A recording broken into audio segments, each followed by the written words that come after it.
This build was made because of a suggestion a commenter left. They wanted to see a Code of the Juggernaut build, so here it is. If there's an exotic, playstyle, or subclass you want to see a build of, let me know. First, I'll go over the build, then additional mods and weapons, and finally gameplay. So, getting started with the build, we're obviously going to be using Bottom Tree, Code of the Juggernaut. One of the main things that allows us to be unkillable is the reversal perk. Melee kills immediately trigger health regen.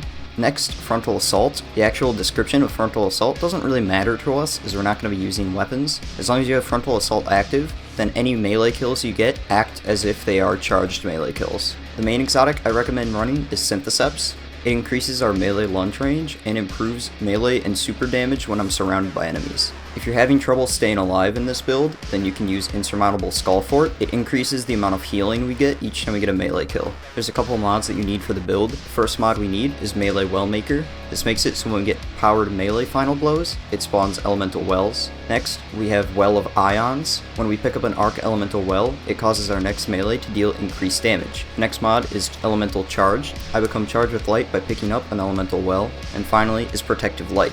When I'm charged with light, I gain significant damage resistance against combatants when my shields are broken. So if I get to red bar health, I get resist times 4. There are 2 other mods that you could run. You could use Font of Wisdom, so each time you get an elemental well, it'll increase your super recharge, or you could get Radiant Light to give you plus 20 strength. Obviously, since this is a melee build, Monte Carlo is a great weapon to pair with it, but if you're going to be punching a lot, you probably won't need a weapon anyways. For additional weapons, I'd recommend anything with Swashbuckler or Trench Barrel. Now going over the additional mods. I'm using 2 hands-on mods. Normally this is a 3-cost arc mod, but in Season 15, it is in the artifact. On the arms, I would use Melee Kickstart. When your melee energy is fully expended, you gain melee energy. In the Lost Sector, I can't use it though, as I need to stun champions. On the chestplate, any sort of resist mod is fine. I'm using Arc Resist for the Lost Sector that I will be doing. On the boots, I have Invigoration, so it reduces my melee cooldown when I pick up an Orb of Power. I also have Absolution, so it reduces all ability cooldowns when I pick up an Orb of Power. And on the Titan Mark, I have 2 Outreach mods. It reduces my melee cooldown if I use my class ability. For gameplay, I'm running a Legend Lost Sector on the Moon.